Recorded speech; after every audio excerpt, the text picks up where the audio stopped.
Today we are on set with none other, the one, the only, the legendary Mr. Wes Hall. An opportunity never knocks on your door, it taps. When somebody asks me to be something or to get to another level, I go, you know what I stand for, right? You know I'm not going to change, so I'm not going to go to convocation in a different pair of shoes. This is Wes Hall. This is the authentic me. You know how many entrepreneurs that started their business just by having a 15-minute conversation with me? You know, you got the 100 grand in a month, you got 100 grand in a day. What do you think the most you ever made in a day was? Oh man, that's a good question.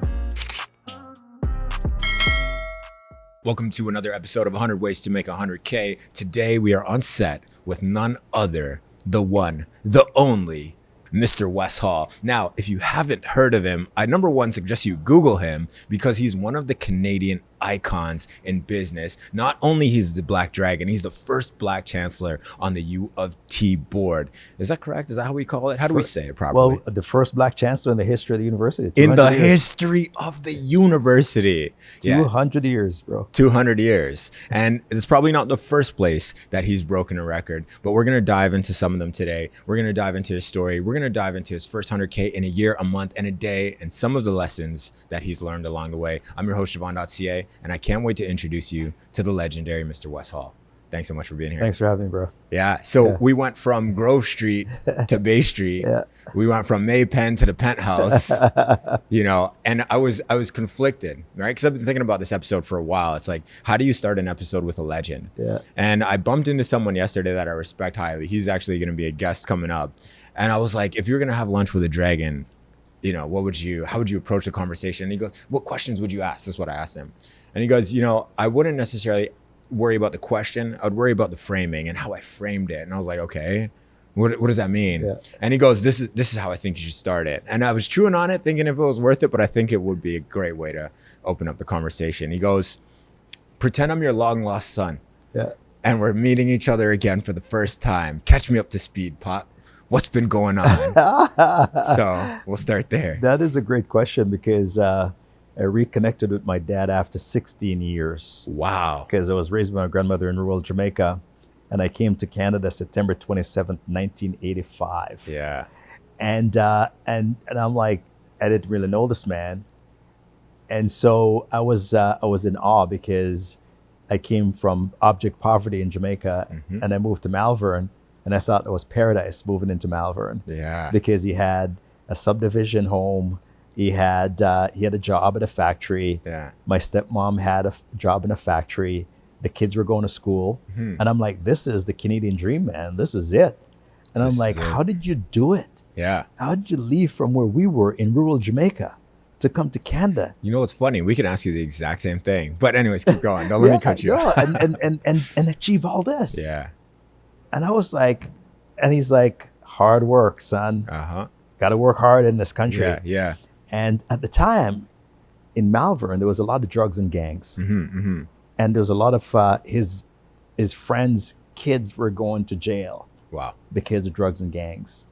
And he goes, you boy, you better not put a stain on my name going into jail and going into gangs and stuff like that. You better work hard like I did. And if you do that, you're going to be as successful as me. Yeah. That was my dad's. Wow. That was it, man. Wow. And the bar wasn't very high, come to think about it. I mean, it was really high when, you know, if you look back at it, it wasn't very high. But if you were, you know, when you were in that place, like, how am I going to afford a home like this? Right? And I'm going to have these children and I'm going to have this life. And he was driving a car that looks like a limousine. And I'm like, this is not possible. Yeah. Right? And as you start to progress in life and you start to get what, you know, Canadians would say shots on goal, and you start taking shots and you start realizing that, wait a minute, this is happening. This could happen. This is possible. And then what do you do when you're taking shots on goal and you scoring? Start to score. You don't stop taking shots on goal. Pass me the ball. Pass me the ball. Just keep shooting, keep shooting. Yeah. And so I've been shooting for 40 years, man. I've been in this country for 40 years. Wow. And I'm still shooting the ball and shooting the puck. Yeah. Because I'm getting goals. I don't get every shot doesn't go in. But at the end of the day, I look at the law of average. You know, Michael Jordan's average was 49%. And he's in the Hall of Fame. That means he missed more than half. Right? That means he missed more than half his shots. And he's in the Hall of Fame.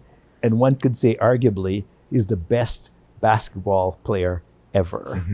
Okay? And he missed over 51% of his shots. So in life, when we shoot and we're not getting 100%, we get disappointed and we stop shooting. When we're going for opportunities and we didn't get it, we stop going for those opportunities because we get disappointed. I didn't get that job, or I didn't get that opportunity, somebody else. But let's say you go in with the attitude that 51%, you're gonna get to hear people say no to you. If you get used to that idea, you're not gonna stop because people say no. You're just gonna keep going. It's gonna fuel you. Yeah. Wow. And that's what I call a legendary opening right there. So what game you mentioned Michael Jordan being the legendary. What game would you say you're playing? Soccer, football, man. Yeah. When I was a kid, and cricket. So when I was a kid in Jamaica and I came to Canada, they had in Malvern, like I went to Pearson, Lester B. Pearson. Yeah. And we had a cricket team and a soccer team. And I joined cricket and soccer. Soccer was great because I get to run and, I love running. But in Jamaica, after school, what do? Every single day after school, you drop the bag and you go play football. Yeah. Right? Outside every day. In the street, you're barefoot. outside barefoot and you just run up and down. Yeah. And then, after that, we go, okay, fine, it's cricket season. Because all these things were season. It's cricket season. Let's go play cricket. So when I came to Canada, I realized that I can play cricket and soccer. I'm like, I'm in. Yeah. And I was half decent. I wasn't great. Yeah. But it wasn't a profession for me. It was fun. Yeah. And when you're doing something fun, you can't take yourself too seriously because you're not going to make a living doing it. Fair. Right? If you want to make it in the NBA, yeah, you're going to take it very seriously. But if you're just doing it for fun, just have fun. Fair. Yeah. Now, do you think you still got it? Yeah, my kids actually, my 14-year-old were on vacation last week, and one of his buddies is really, really good at soccer. Okay. And so he's like, that kid's better than me. And he's like, how about your dad? And he's like, I think my dad could take you. Really? Really? In soccer? And I haven't played in a while. You could still move like that? I still can move, man. No. I still can move. You might have to challenge each other to a one-on-one, man.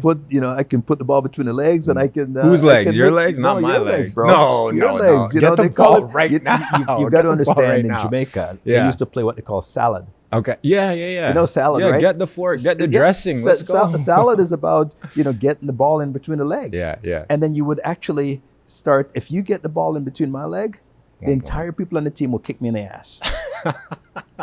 That's how we played it, in Jamaica. And then so you learn all kinds of tricks as to how to get somebody to open the legs, whether it be you put the ball behind you and just kick it through. Yeah. And then that person will be running because you have to run for your life because the entire team is chasing you. Yeah. So that's how I come up, man. That's where you got your speed from. That's where I got my speed. That's where I got my skills. When's the last time you hit top speed? That's a long time, man. I'm spending too much time in the boardroom. That's the problem. Fair. Well, it's still running top speed, just a different game, it's still running. Different race. I go on the treadmill though. I do the treadmill in the mornings. And, I still keep myself active. You can't be. You got to be active, right? Especially when you have a busy career, you travel a lot. You got to keep your body in shape and you got to look after you. So I get up really early in the morning. I do my workout and come to the office. I'm here early.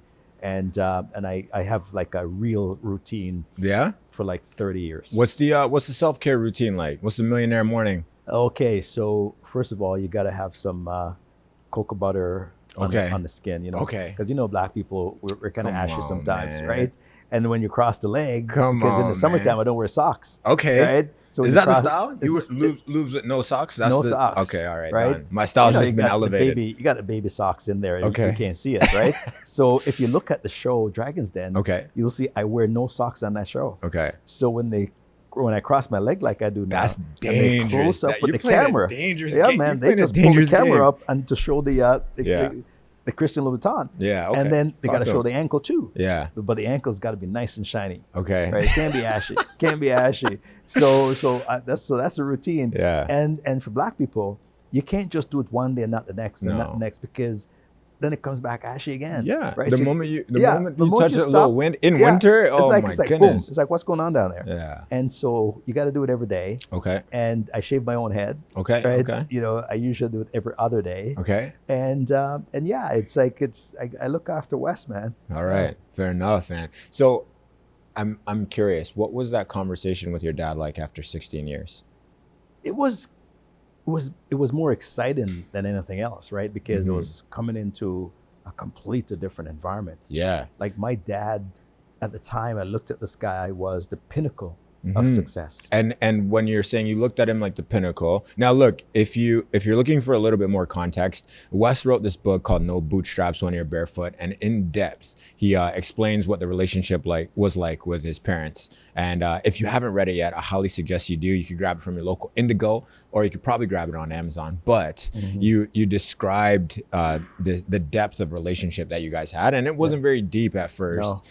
Then when you finally came to Malvern, it was a little bit rocky. Yeah. I could only imagine what it's been like since then, right? So maybe you could paint that picture for us. When did you look at him like the pinnacle, and how did it change over time? So when I came here, I literally came with the clothes I was wearing, because everything else was garbage that I owned. Okay. Like, so there's no point in me bringing the clothes that I had. Yeah. I just wore what I had.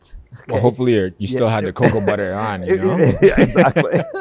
And so that's what I came with. And then, you know, is the car that he had was a big car, and they call it Betsy. Okay. And we all got loaded into Betsy at the airport. Yeah. And I'm driving on the 401, and I'm looking at all these cars. Well, I've never seen anything like the 401 in Jamaica. Yeah. And at the time when you're seeing this 401 image, what does it look like at the time when you're thinking about it right now? I've never seen anything like it. It's like lights everywhere, cars everywhere. Yeah. And I'm just like in awe. The whole time I was driving from Pearson to Scarborough, I was in awe. Yeah. And then I pulled up to this house, and it was a brand new subdivision, and his house was like one of the first houses. So there's a lot of mud and dirt and all kinds of stuff, right? And there was a plank to walk to the house because it wasn't... The stairs weren't built yet, right? The stairs weren't there yet, so you have to walk the plank. And even with that, I was like so impressed. And so, but he was a strict guy, like strict. Yeah. And I came on Friday. I was in school on Monday. Okay. Monday. And then by what? Tuesday it was ESL? Well, no, I was at the ESL on Monday, man, because I had to meet with the guidance counselor. Yeah, yeah. And I walked into the guidance counselor's office, and they're sitting me down. Okay, we're going to pick courses for this guy. And they asked me a question. They're like, well, I know where I'm going to take it now. And I'm like, they're like, what? What's he saying? Like, guidance counselor was like, what's this guy saying? Yeah, yeah. Then I put on my best accent English. Yeah. And they still couldn't understand me. Okay. So they're like, okay, Wow. we got it. And they give me the program back, and I took it, went to class, and ESL, man. Yeah. They put me all in ESL. I'm like, Yeah. English as a second language. I went home to my dad, and I'm like, hey, it's easy here in school. And he's like, what do you mean? It's like, nobody knows how to speak English in my class. Yeah. It's like, what do you mean? I went to meet the guidance counselor again. The guidance counselor go, okay, we'll change that. They put me in basic. You have 3 streams: basic, general, and academic. At the time, they called it advanced back then. And they put me in basic, man. Basic is if you show up to school, You're in basic. you graduate just showing up. Wow. You don't have to even crack your book open. Yeah. Just show up, maybe answer a question or two. You're gonna get a diploma. So now you've got the guidance counselor saying all you've got to do is show up. Show up. And then you've got your dad saying, you better not put dirt on my name. You better work your hardest. That's right. And if you work hard, you could be just like me. Just like me. In the factory. Exactly. Okay. But what they didn't tell you is that if I stuck with basic, I'm going to be disqualified from a Bay Street job. Because I'm not going to be able to go to university. You can't be the king of Bay Street. You can't be the king of Bay Street with a basic education, right? Exactly. So I went back to my dad after, and I go, man, it's still easy here. I was like, what do you mean? I showed him, and he's like, okay, we're going to change that. Yeah. So I went from basic English. First of all, I went from ESL English Okay. to basic English to academic English. Okay. Okay. Yeah, which and people still can't understand you. people can't understand me, right? Because at the end of the day, Yeah. English is not about the accent. Mhm. English is about understanding the language and how to put it all 100%. together. 100%. So once they start realizing that this guy's, it's not dumb, Yeah. because automatically, what do you do when somebody from a different country and they'll speak English while talking to you? Yeah. What do you do generally when you're talking back to them? You yell, you talk louder. Yeah, like me Like they're speaking dumb. up That's right. or speaking slower. Or It's slower good- and it's like, what? enunciate. Yeah. And these people I just can't speak English proper, but I Yeah. understand what you're saying. 100%. Right? And that's Yeah. what people's mentality was. And so I kind of got out of there. Then I started to get into real courses and really start to study. But my dad had this fascination with the police force. Okay. And he said, I want you to be a police officer. And what did that mean to you at the time? Like At the time, because my dad, when he was in Jamaica, that's what he wanted to be. Yeah, and I remember in the book you were describing the police officers were like not royalty, but they were like respected in the community in Jamaica. Yeah, you wear that uniform with the red stripe on the side, and it's like you're respected at the time, right? At the time. Okay. So when I came to Canada, my dad is like, because at the end of the day, his view was, if you get into the police force, you're not going to get into crime.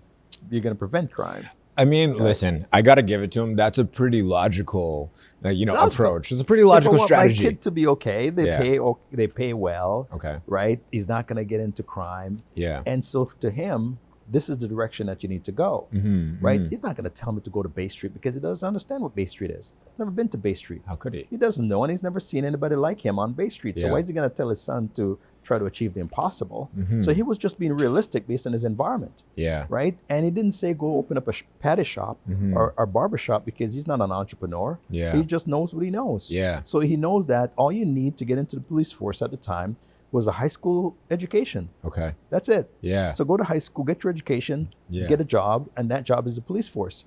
Whereas my sister and even my brother that was born in Canada, his advice to them was, you got to go to university. Mm-hmm. But because of the fact that I came from rural Jamaica in this abject poverty, he felt that would be so much more difficult for me to take that path, that he just go graduate, go into the police force. Whereas my sister and my brother and my younger sister graduate high school, go to university, and then you can achieve something different. So the bar for me was fairly low. Now, why do you think the bar for you versus your siblings was lower or higher? Because they were born in Canada and they had privileges being Canadian. Okay. So do you think people born in, I'm really curious actually, do you think people born in Canada have an advantage or disadvantage? Because today they have a disadvantage. Okay, talk to me. The reason why they have a disadvantage in my view was that when I was in Jamaica, I saw Black judges, Black lawyers, Black entrepreneurs, Black prime minister. Yeah. I saw Black people accomplishing great things. When these guys grew up in Canada, they didn't see Black people in those positions. Yeah. So their aspiration to get there was limited because it was limited to what they saw. So to me, when I came here, nobody could tell me what I couldn't be because I saw people when I was growing up being those things, doing those things, and they were successful at it. So I came here with that same attitude that I'm going to go as far as I can go. But it didn't change for me until I left Malvern. Okay, well, let's not get too far. Yeah. So before we do, here's what I want to do. I want to take our guests and our viewers on our journey. So maybe what we could do is give kind of like a brief snapshot of some of the things that you have going on right now. And then we'll go back into the story that will, reveal you to leaving Malvern. Because I remember chickens, barking at you. I read the book. I got my notes highlighted too. But let's give the viewers this. Let's catch them up to speed. What's going on in Wes's world now, and then we'll go back into the story and tell it chronologically. Yeah. So the big thing that's going on for me right now is that the last Prime Minister Trudeau, chose 18 Canadians to advise him on U.S.-Canada trade relations. Okay. And I was one of the 18 that he chose. Okay. And when Donald Trump decided he's going to put an economic war in Canada and do tariffs on Canada, he just felt, I need to figure out how to deal with that. And so he wanted some people with really good skills that can give some advice to him. So I was chosen to do that. Okay. When Mark Carney became Prime Minister to replace him, Mark Carney continued with our the council. And as a result of that, part of my job right now is to provide advice on dealing with U.S.-Canada relations. Yeah. I'm the chancellor of the University of Toronto, 35th chancellor. The University of Toronto has been around for almost 200 years. The first chancellor was a Brit, Peregrine Maitland, back in 1775. Think about that. Fast Crazy. forward till today, Yeah. and here's a black dude, Crazy. you know, In a sitting in nice suit. that fancy chair, and wearing Yeah. shoes like these to convocation, right? They're nice, man. They bring out your eyes, But you that's know? the thing. You got to be authentic, Yeah, right? yeah. So I'm not going to change who I am because of the role. If you choose me to be to take on that role, you know what I look like. Yeah. You know how I dress. Yeah. You know how I think. So why is it all of a sudden I take on this opportunity and I'm changing everything? You know what I mean? It's kind of like these guys where ladies, right? Ladies have these guys who Jamaica would call them a cruff. You know what I mean? They got the rough around the edges. You know, they just are tough, right? Yeah. And the ladies see something in them, and then they go, "I'm gonna take him, I'm a and polisher. I'm gonna fix him up." Yeah. Okay, I'm gonna fix him up. I'm like, Yeah. they ain't no fixing up that. Yeah, A cruff don't get fixed up. No. Okay, what you see is what you get, and you may fix them up until you know they put a ring on your finger, and then all of a sudden the right cruff come back. back to it. You come home and it's like sitting on the couch. Yeah. You know, playing video games, right? But he was doing that before you put Yeah. the ring on the finger, right? Yeah. So why do you think he's going to change, right? So you know, for me, when somebody asks me to be something and to get to another level, I go, you know what I stand for, right? You know I'm not going to change, so I'm not going to go to convocation in a different pair of shoes. No. This is Wes Hall. Yeah. This is the authentic me. Yeah. And when you're authentic, the better you perform. Like a lot of people, I can't change into somebody who I'm not because I'm not going to perform well if I do that. I got to walk in there as authentic as I possibly can. I'm telling you, man, when you're truly authentic, Yeah. you perform so much better in that environment. And when do you think you realized that? You know, like because here's the thing, right? There's a lot of people floating around in this world right now thinking, oh, I'm being judged for this. I have to morph into this thing, right? Oh, there's all these pressures. It's making me do this certain thing, and I have to wear these clothes that I don't want to wear, and I have to pronounce my letters a certain way because I need to appease some sort of people. When did you feel like you started stepping into that authenticity, and what does that actually mean to you? When I earned it. Okay. Like if I walk into a place, let's say when I went to Bay Street for the first time and I got my first job interview opportunity. That was right? oh, At CBC Mellon, right? That was my first. Yeah. Forget about the mailroom, because the mailroom you can dress like a cruff. Yeah. And it but doesn't you really didn't matter, though. but You I went to didn't. Goodwill. I You still certainly got the didn't. suit. But I'll tell the reason why though, Talk right? to me. Because let's say, for example, when I went for my first management job on Bay Street, right? First opportunity, right, to show. And then I walk in with spikes, looking like this and dressed like this.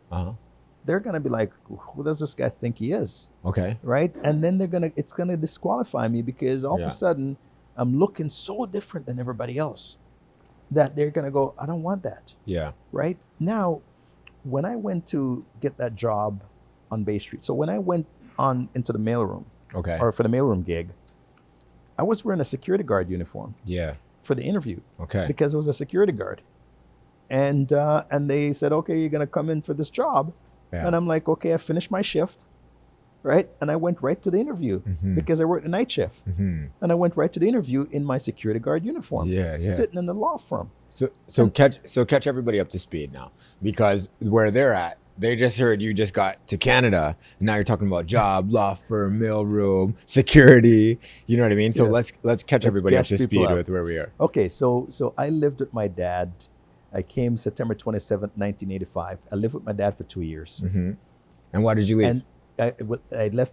So I was in Malvern with them 2 years. My dad was just too strict, man. Yeah. Like after school ended at 3:15, and we're like 15 minutes walk from school.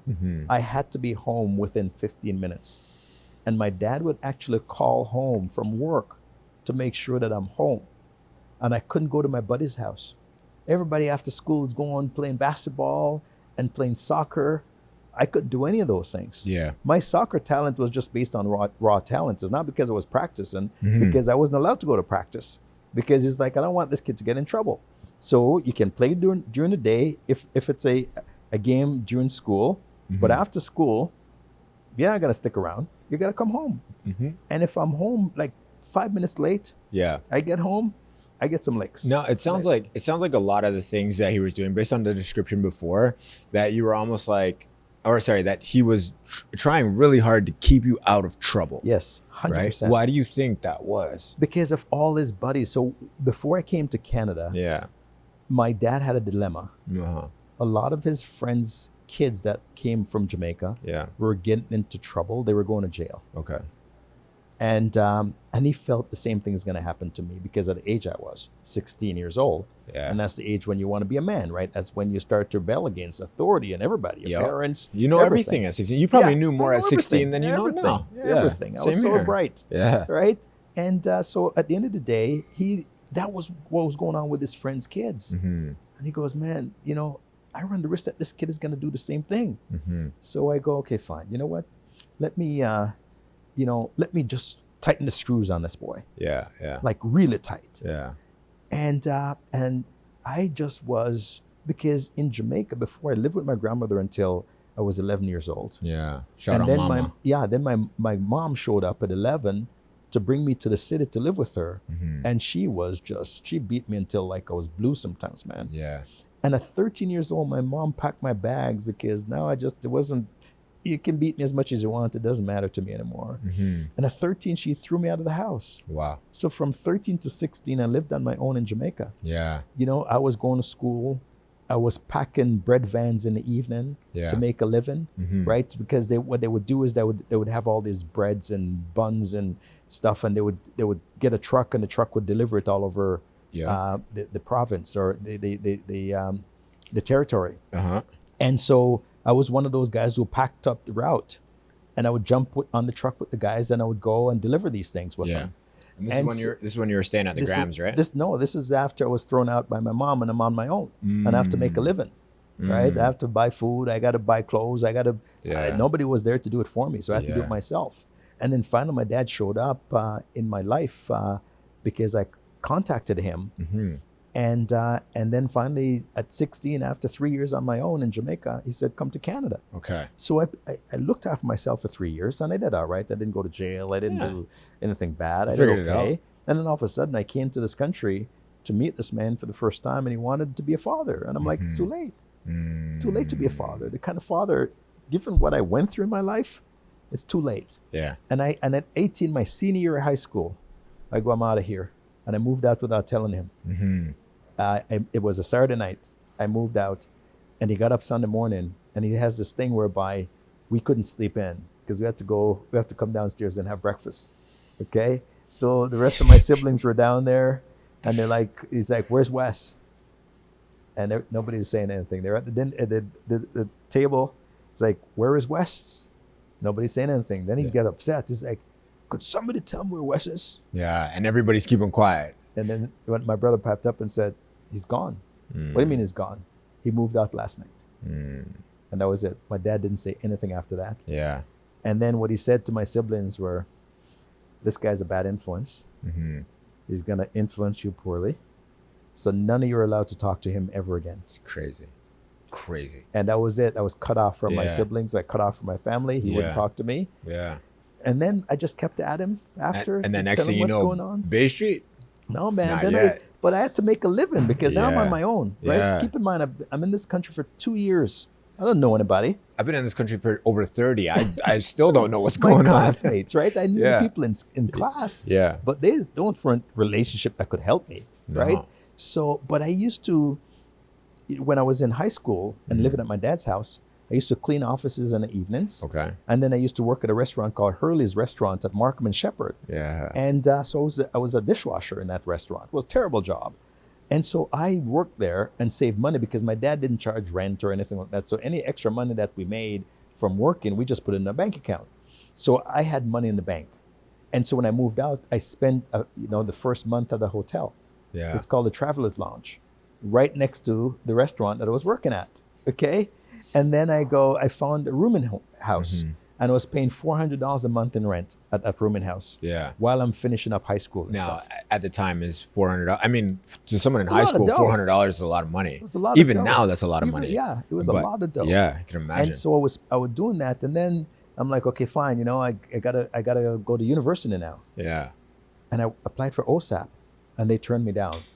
The reason being was because I had to provide my dad's information, and my dad didn't talk to me anymore. Yeah. So he's like, dude, you're a man. You're on Figure your it own. out. You're Yeah. not going to get my information. Yeah. So because my dad's information was missing on the form, they rejected the form. So now I got to go make a living now and save some money to send myself to school, just like I saved money to pay my rent. And so I started looking for work. And a buddy of mine, Steve, his mom worked at a chicken factory. Shout out Steve. Right? And shout out Steve's mom. Steve's mom. It's crazy, right? She worked at a chicken Nuts. factory. So I said, Steve, man, I'm looking for a job, bro. Yeah. And Steve's like, let me talk to my mom. Talk to his mom. His mom's like, okay.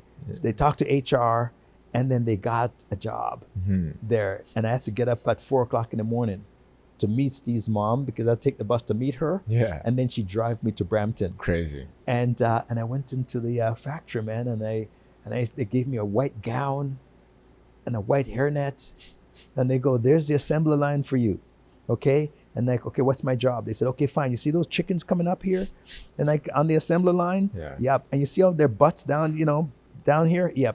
You see these vacuums?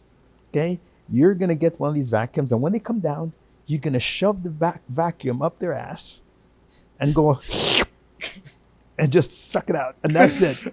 And it's like the chicken come on.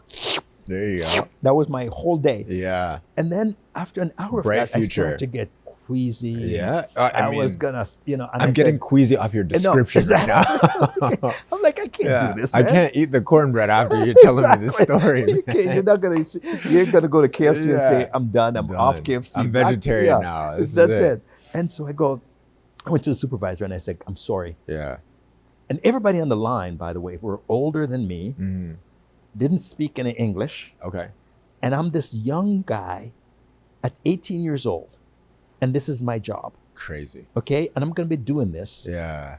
8 hours a day with a 15-minute break in the morning, a 15-minute break in the afternoon, and a half an hour lunch. And that's my life. For the rest of your life. That's my life. This is it. This is the future. No, this What the success heck is that my going dad through your tells me that mind? I'm going to get from working at a factory, this ain't going to get me there. No. Okay? No. So I went to... But at the time, what were you like aspiring for? Because I was aspiring just for to pay nothing. the rent. Just to pay the Just rent. to pay the bills. Yeah. That's it. Yeah. That's my aspiration. Just I got to pay the bills. Mm-hmm. And so what happened was I went to the supervisor and said, listen, man, I can't do this. Yeah. And Day the one. Supervisor, day one. 1 hour, within an hour. Okay. Within an hour. Yeah. I went to the man and said, I can't do this. The guy's like, okay, I'm going to send it to the HR department and see if they have something else for you here. And So I'm like, thank you. Went to the HR and I said, told them my problem, and they go, okay, we have another job for you.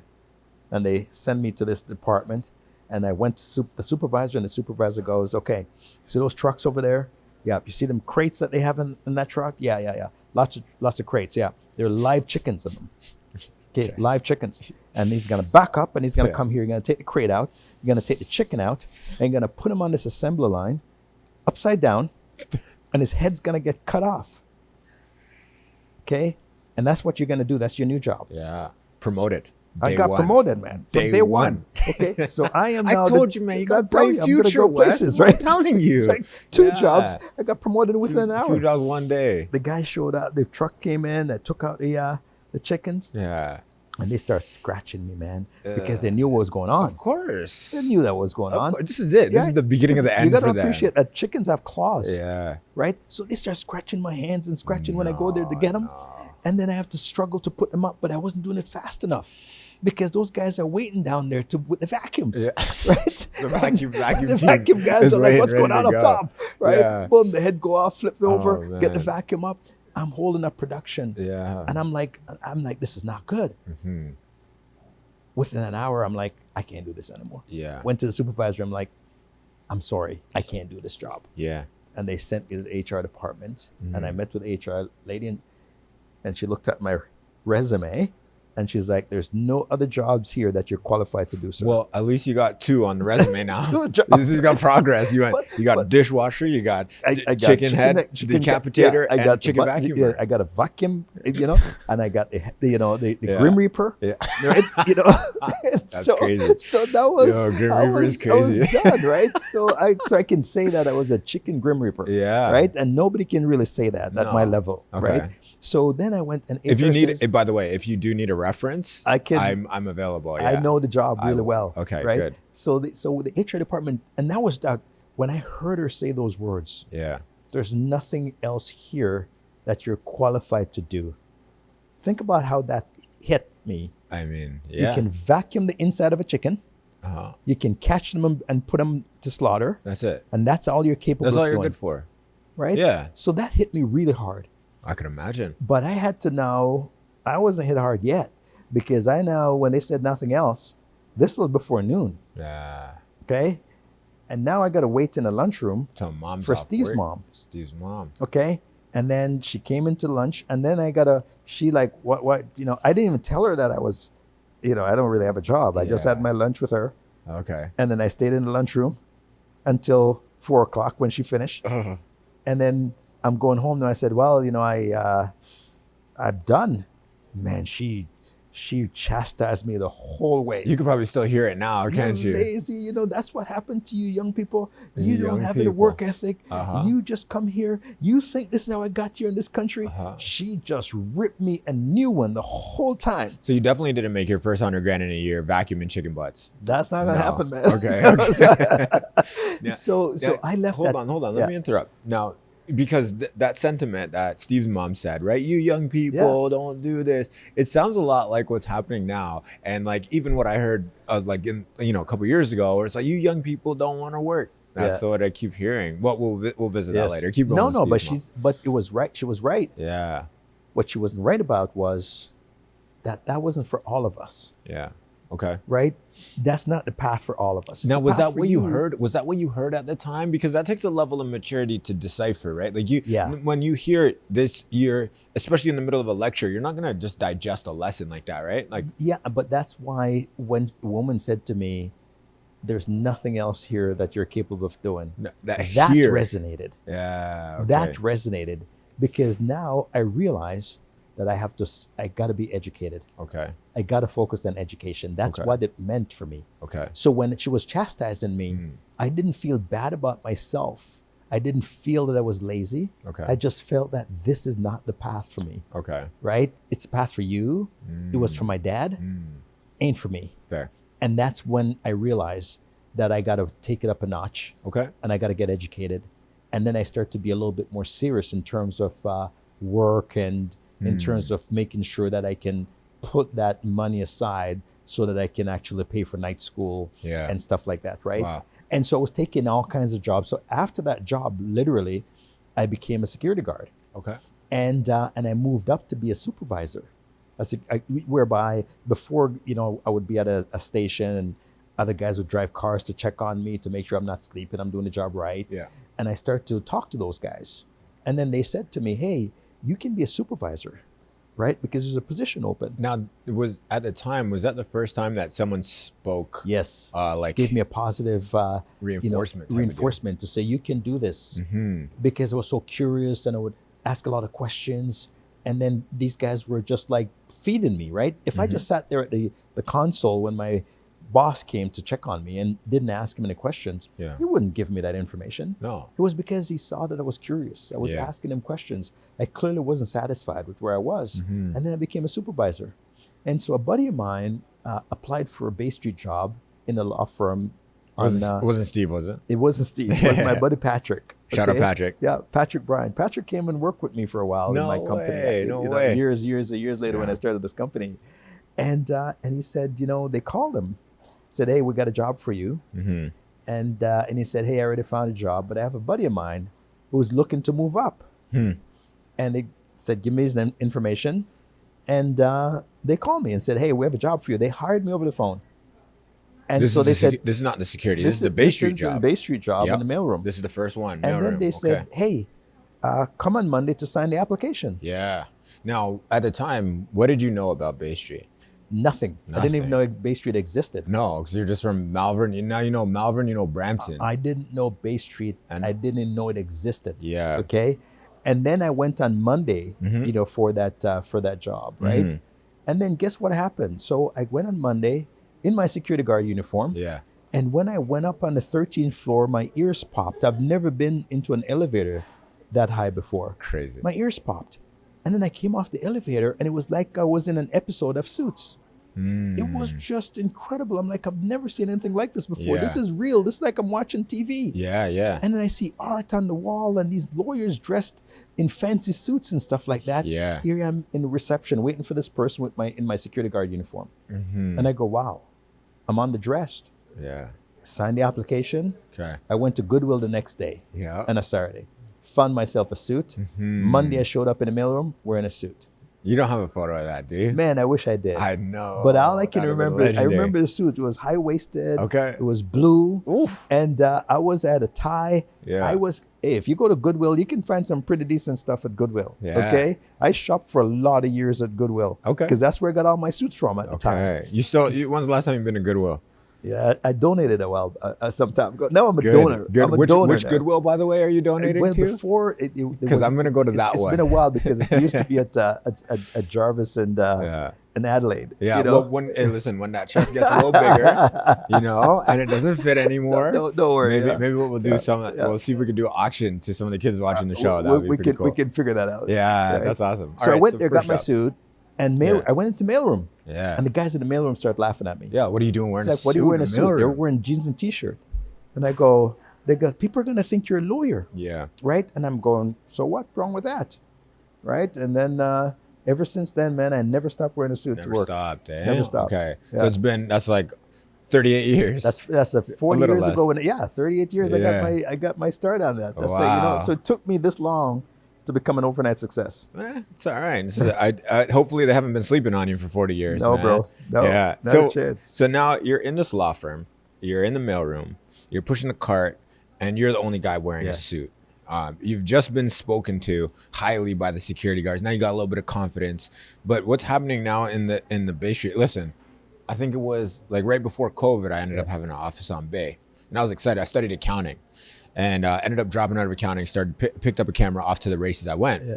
And this conference ended up giving us half of their office. It was in the old Toronto Stock Exchange building. And in my mind, I had finally made it. Yes. Because I'm like, oh man, I always wanted to be here with all these accountant people, and I'm not really an accountant, but I made it on my own, and now I'm here, and whoa, this is so different than the suburbs. Yeah. Right? What types of things are going through your mind as you're on Bay Street for the first time? Because you're the only person dressed in a suit, right? Yeah. Everybody else is wearing jeans and t-shirts. Well, the thing about it is that there's a thing at the law firms whereby it's like there's pecking order. Okay. And there's a system, right? The lawyers aren't allowed to talk to the help. Okay. So there's law students. Yeah. There's summer students. There's articling students, which is they're not yet lawyers. Okay. So they're in law school still. Okay. And they have like one more year to article, and then they become lawyers once they write the bar. Yeah. Then you have junior lawyers. Okay. Then you have junior partners and senior partners. Okay. Okay. Because of the fact that they weren't allowed to speak to the help, like when I'm pushing the mail cart, the lawyers wouldn't talk to me. The articling student wouldn't talk to me. But when I don't have the mail cart and walking around in my suit, they thought I was one of them. Okay. And they would start talking to me. And then they would start talking to me about M&A.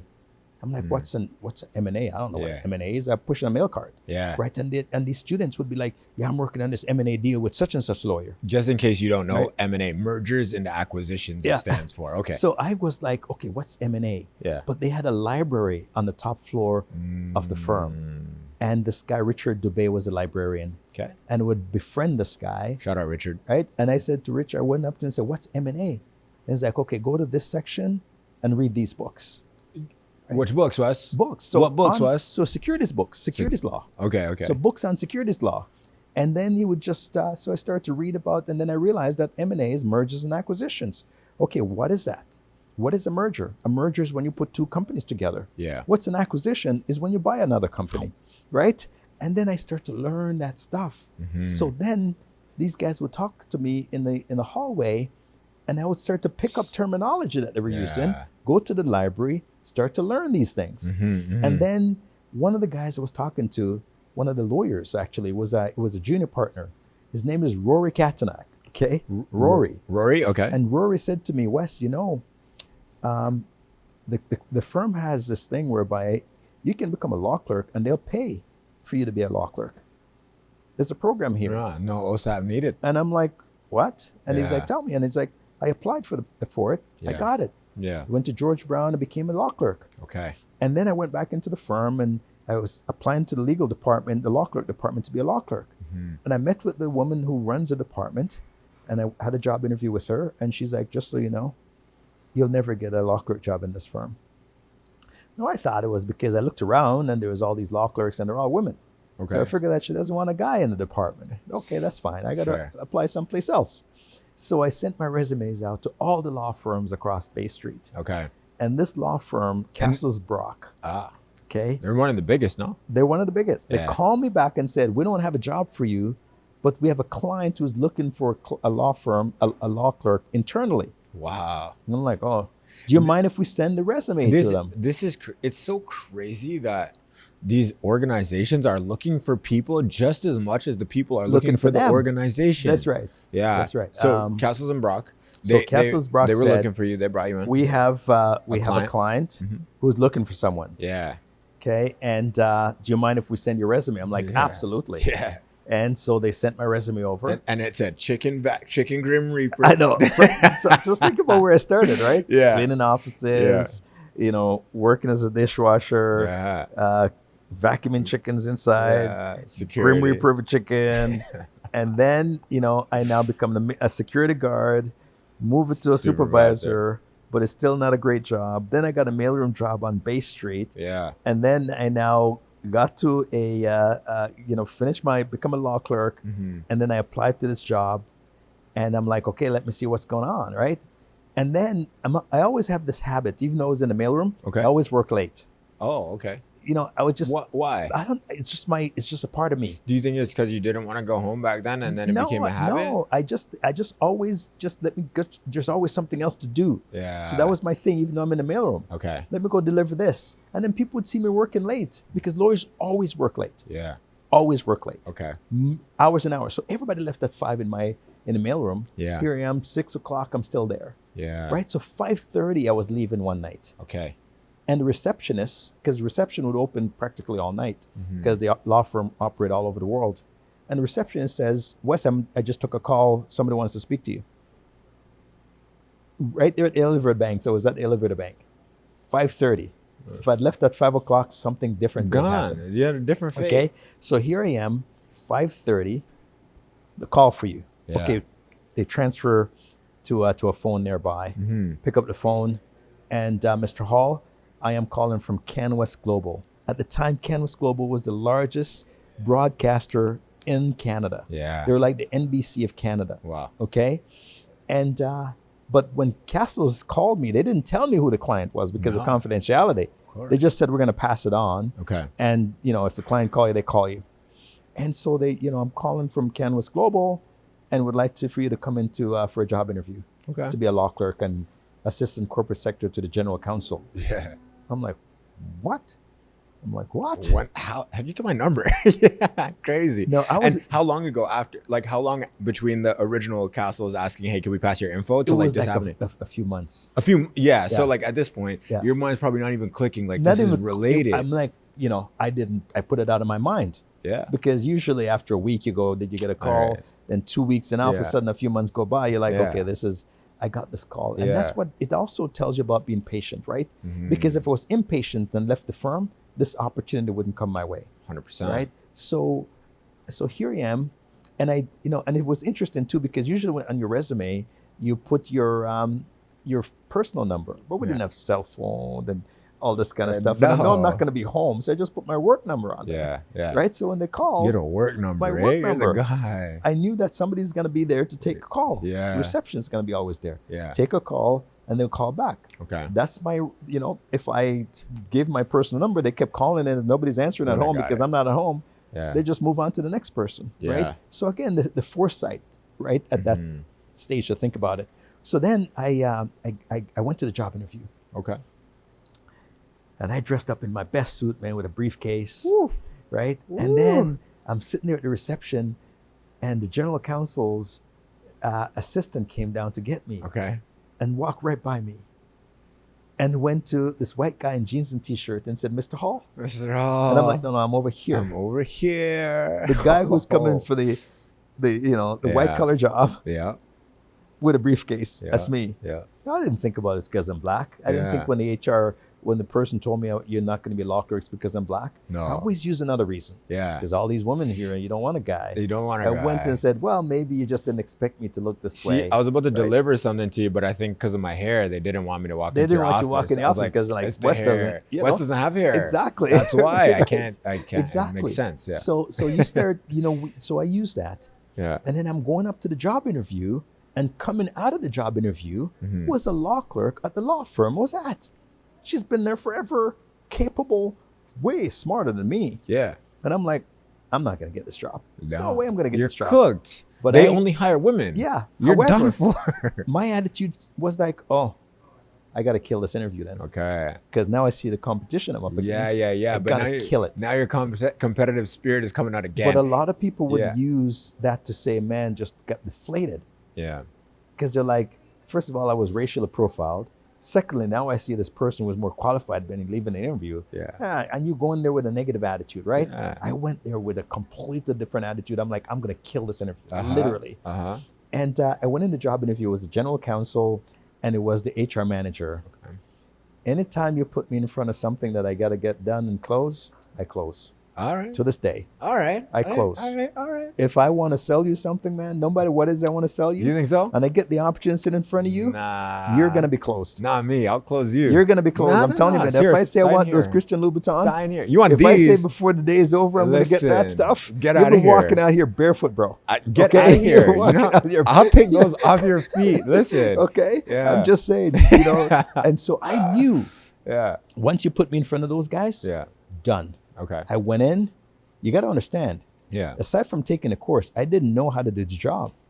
I've never done it before practically. This person who left the interview has been doing it for years. Yeah. They can do it with their eyes closed. I Yeah. don't know what I'm doing. I went in there. I started to use terms like M&A that I've learned in those books and stuff like that. And then I left. Okay. Because like then- that's all you can do, right? Yes. Like what and else then can you do? in the parking lot, Yeah. the woman who left before me was waiting for me. Because we work in the same you guys firm. And work she's like, together. and she knows I'm in the mailroom. So she's like, what are you What are doing you here? doing here? Yeah, she's like, what are you doing for this? I'm Yeah. applying for this job. She's like, Yeah. oh, even I think that job is too difficult for me. You think you're going to get that job? I'm like, I don't know. I applied. We'll see what happens. Okay. Next thing you know, I got a call. It's got to be a couple of months later, right? Because you got to understand, I always say to young people, opportunity doesn't knock. Because if opportunity is knocking on your door, you're going to open it. Curiosity says you got to open the door. Opportunity taps. You got to investigate the tap. You got to investigate it. And taps takes patience to find it, to find where the tap is coming from. And so I waited. A few months later, I got a call from the HR department, HR manager saying, Mr. Hall, the general counsel would like to invite you out to lunch. Now, bro, I'm from Scarborough. What is going out to lunch What with is going somebody? to lunch? What I don't know what that is. Yeah. This is not a black term. To lunch? You want to go to lunch? It's like- Hey, let's like- do lunch. Let's do Yeah, drinks. Let's do lunch. What? Like, this is not a term Where? we use in our community. No, let's play Right? dominoes. You gotta bro. understand. I was 19 years old. Like, Yeah. let's do lunch. Yeah. I'm like, okay, we're gonna do. I'm like, yes. Yes. And they told me a fancy restaurant downtown. Okay. Right? First time hearing of it, I'm guessing. Yes. Yeah. I've never been to a restaurant before. Right? We don't crazy. do that. Other than Where am I Hurley's, gonna right? spend money? Other Other than than Hurley's. Hurley's, and I couldn't even eat there. Yeah. And it was like a dive. Yeah. And I couldn't eat there because Yeah. I'm like, because I'm getting free food, Yeah. I'll eat. But I'm not gonna spend my money sitting on the table tipping a waiter or waitress. I can't afford that. No, So I no. don't do that, right? So Yeah. the guy invite me downtown to this fancy restaurant, and then he's like, the waiter comes, and he ordered a glass of wine. Yeah. He's a wine drinker. He's French. And I'm like, he's like, what'd you like, sir? I'm like, I didn't drink. Okay. I said, I'll have what he's having. Uh-huh. Okay. And, he's drinking his wine while he's talking to me, and I'm sipping the wine. I'm like, this is awful. Yeah. Right. But I couldn't say Is it's this your awful. first time drinking wine? Yeah. I've That's never drank wine crazy. before. It's like, Yeah. this is awful. First time out to lunch. First time out to drinking lunch. wine. First time drinking wine. I didn't even Yeah. know what a Merlot was from a Chardonnay. I don't care. Yeah. I just say, I'll have what he's having. Uh-huh. And I didn't drink today. To this day, I'm not a wine fan. Okay. Mm. And I'm like, he's sipping, I'm sipping. Mhm. And then the man asked me, tell me about your background. Now, in today's society, I would tell him nothing about rural Jamaica and all the stuff that I went through. But I Yeah. told the man everything. Yeah. I Yeah. told him everything. And the guy was so impressed. Can imagine. He offered me the job on the spot. Listen, if you do want to dive a little bit more in depth in Wes's background, make sure you go pick up the book, man. The story is crazy. All right, keep going. So he offered me the job on the spot. Yeah. $36,000 a year was the offer that he made me, okay? Ooh. And I'm like, but when I was talking to my colleague after the job interview in the parking lot, she said to me at a minimum, they have to pay me $55,000 for her to take that job. At a minimum. The guy offered me $36,000. And how did you feel? Done. Sign. Where do I sign? I said to the man, I'll take it. It's not the money I wanted because this girl just put in my back of my mind what the money should be. Yep. But I said, I'm going to show you what I can do. Once I show you, I'm sure you're going to pay me what I deserve. And I took that job at $36,000. No, but that's okay. You know why? Yep. I got so much experience out of that job. My next offer was double. Okay. When I left there after 5 years. Yeah. It doubled what I was making there. And so now you were as a law clerk at CanWest. I was a law clerk at CanWest Global. Okay. And so my first day on the job was pretty cool. Okay. I went into the corporate office. Okay. And I was married at this time, right? Okay. I went into the corporate office, and they said, "This is your office." Okay. I'm like, okay, that's my office. And they brought me a catalog. And they said, I want you to pick out whatever furniture you want, and we'll make it for you.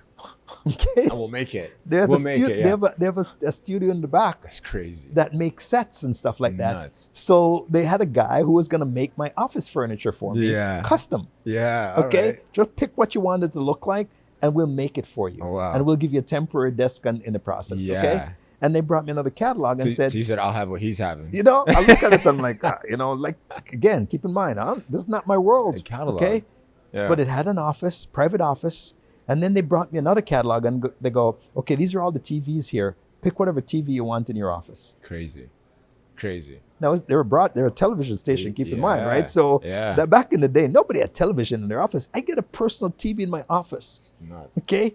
And they said, and tell us where you want it situated in the office and we'll build a shelf for it. Oh my gosh. So next thing you know, I came back of it was literally too good to be true, within man. 2 weeks later. Yeah. I have a surround desk that was custom made, a beautiful black bookshelf, a credenza in the back, a TV in the corner, and I didn't know what I was doing. Now, do you think this was the first time that you tasted service? I look at that and I went home to my wife, I remember, and I go, man, these guys are going to expect a lot of me. Yeah. Because they're going out of their way to make me comfortable. Yeah. And keep in mind, I didn't know what I was doing. Yeah. Didn't know the job. Literally. And then all of a sudden, I start to put the time in. You remember I talked about my work ethic, leaving later? Yeah. Going into the librarian, leaving? I started to go in and do all those things that I need to do to get up to speed on the job. Okay. And then I ultimately realized that I need support from outside. And I started to investigate, how can I get support? How can I bring a coalition of internal law clerks to kind of collaborate with each other, give each other precedence on different things and all that kind of stuff? Yeah. So I started this group called the Canadian Society of Corporate Sectors. Yes. As a group of us law clerks that can help each other. So talk to me about how that worked at the time. Were they all at CanWest Global? Was it law clerks? No. This was there was a group called ICSA.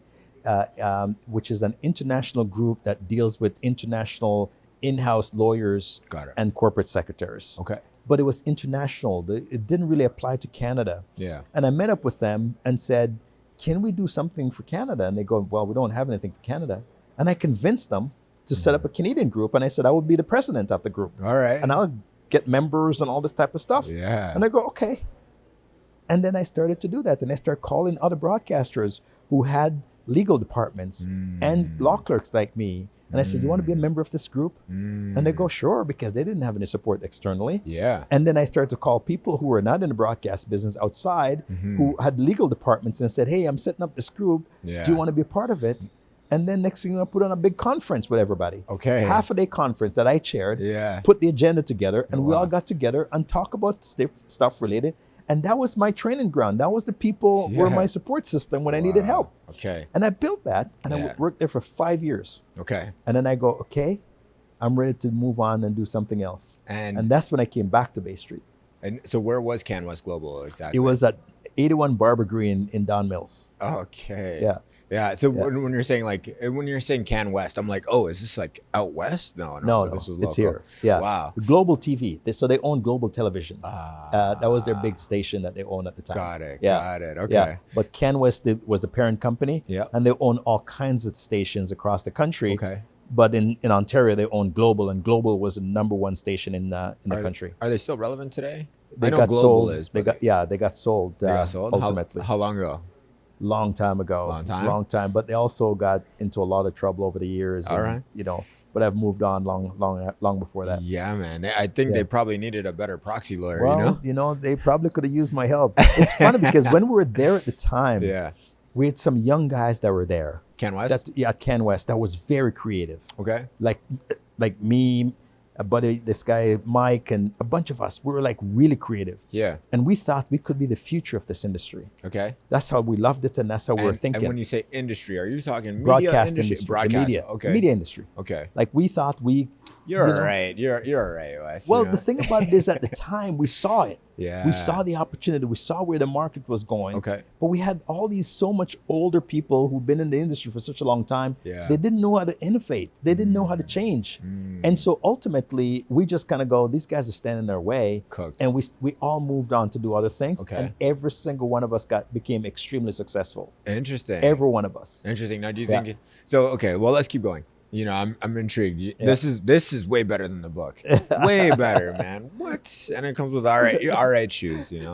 So tell me. So you leave Can West 5 years. Yeah. And then where do you? I went to Bay Street. CIBC Mellon Trust on Bay Street. So yeah, that's different. I left the law firm in the mailroom from Bay Street. Yep. I came back to Bay Street as now a senior manager of client relationship at a stock transfer company. And I had no idea what a stock transfer company does. Yeah. What does a stock transfer company do? Well, what they do is they, when you buy and trade and sell stocks in the stock market, somebody has to keep track of all those trades. Okay.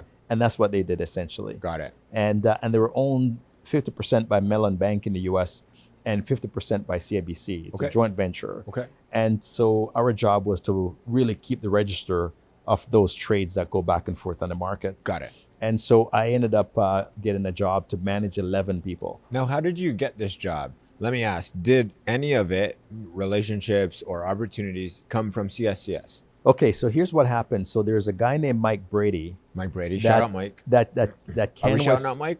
Shout out Mike. He was working with a company called Montreal Trust at the time, which was a competitor to CIBC Mellon. Okay. And Can West, when I was at Can West was doing business with Montreal Trust. Okay. When you say doing business, meaning mean? they were, we were a client of that company. Got it. Which is we had registered that we were trading and stuff like that, and this was my contact at the company at the Montreal Trust. Okay. And so him and I formed a relationship.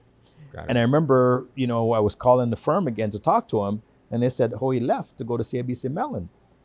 And I go, I need to get a hold of him. They said, I can't pass his information on to you. Okay. Because it's a competitor now. Yeah. And we could move our business over to CIBC Mellon, so they wouldn't give me his contact. Yeah. But I looked up CIBC Mellon. I searched the guy up because Where are you searching? I don't know what I was using to search because we didn't have Google. Yeah, there was no Google at this time, right? I would have, called their directory up and, look in the phone book. You didn't knock on their door, did you? Well, I would look in the phone book and would call CIBC Mellon General Line. Okay. And I'd say, I'm looking for Mike Brady. And they would transfer it to this guy. And I said, hey, Mike, I understand that you left Montreal Trust. And he's like, yeah, I'm over here now. What are you doing over there now? And it's like, blah, blah, blah, blah. And then we start chatting. And he's like, and I said, I'm thinking about making a move myself. And he said, because I know they're hiring here. Okay. So, and it's like, this department over here would be great for you. He connected me with this lady. And I reached out to her. And she brought me in for a job interview. Wow. And I did the job interview in May. And she said, we have the perfect job for you.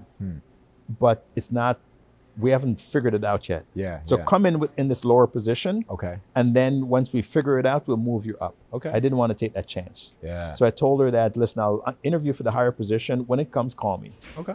October, she called me.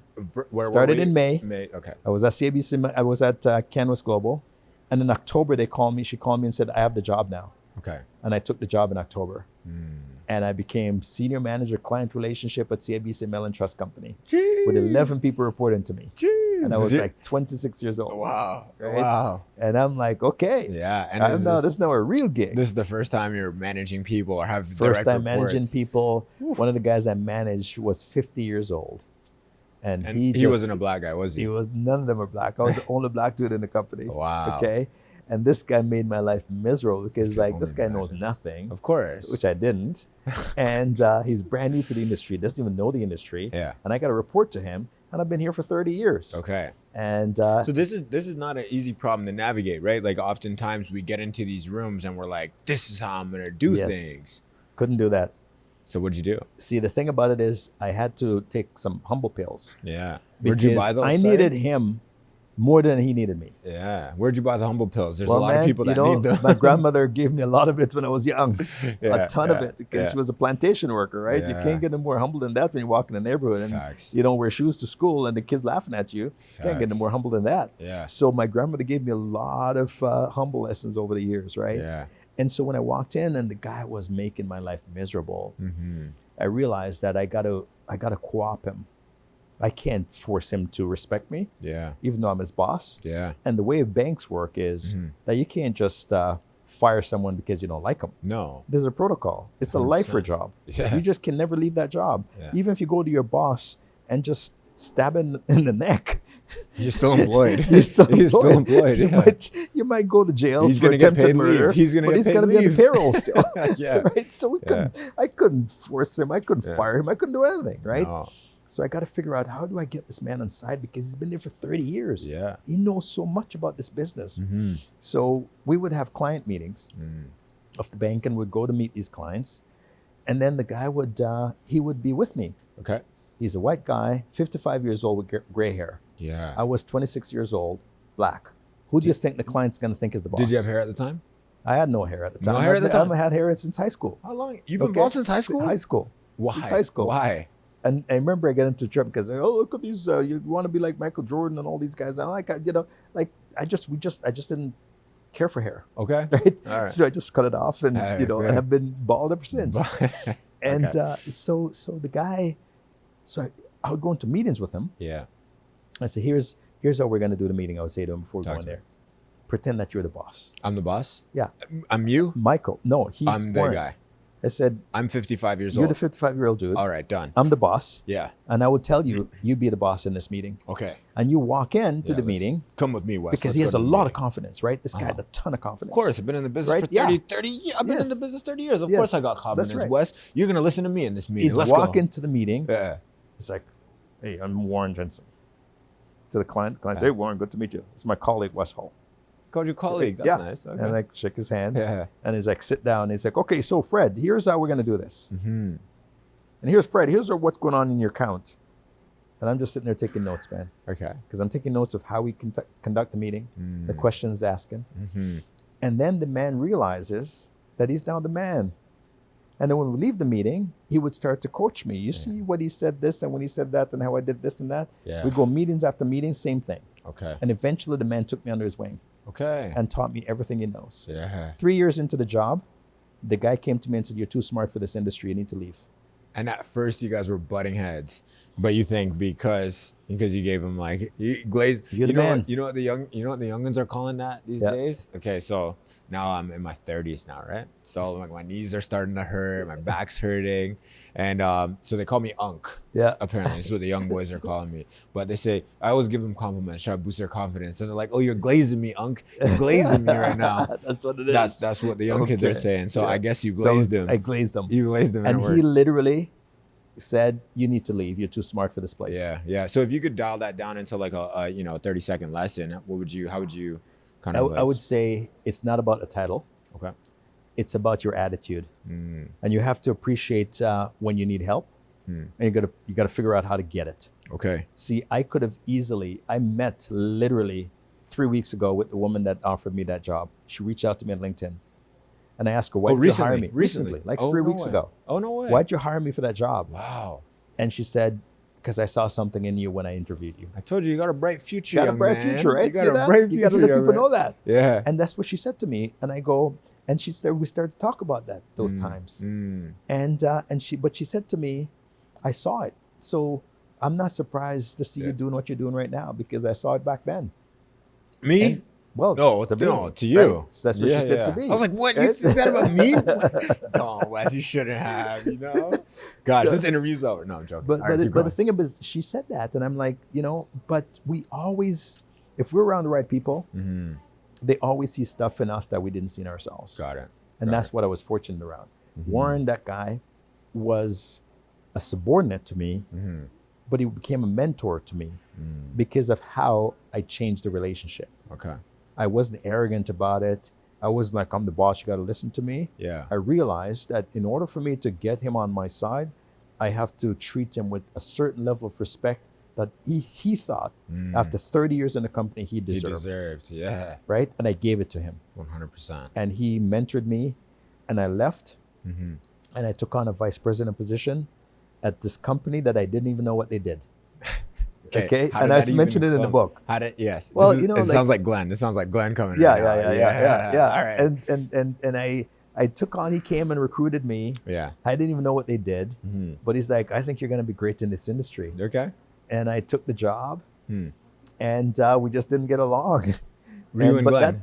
But that led me to Kingsdale. Yeah. Okay. And 22 years ago, I left the company to start Kingsdale and became, the success story that we have Well, today. no, you see, you're going too fast. And you did this in the book too. You did this in the book. And this is why I'm happy that we got here. Because you get to this point, like, first however many years up until after Glenn, because there was an opportunity after Glenn, things started growing, which I want to get into. But after that, it was like there was like this gap. You didn't talk about the good stuff. Yeah. You didn't talk about all the motion that was happening. You didn't talk about all the things that you created. And this is what I want to dive into, but we're not going to get there yet. I still want to know, when was the first time you made $100,000 in a year? Well, my first, my salary when I moved to Georgetown was, my base salary was $110,000. And this is right after CIBC? Right after CIBC. Okay. Yeah, right after CIBC. Yeah.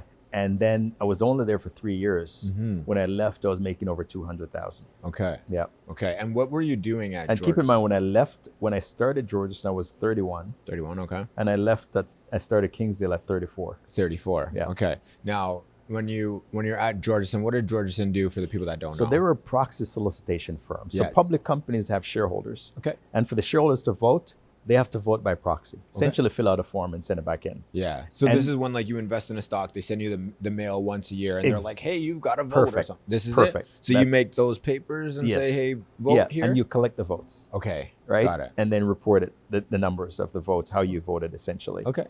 And so that's what we did. Yeah. And so after a bit, I realized that, wait a minute here, we can do a lot more interesting things than just calling you up and get your proxy. Yeah. What about the bigger shareholders? Mm. They're going to need strategy. Mm. And if the company's under attack, because sometimes these group called activists that was going on in the US, Yeah.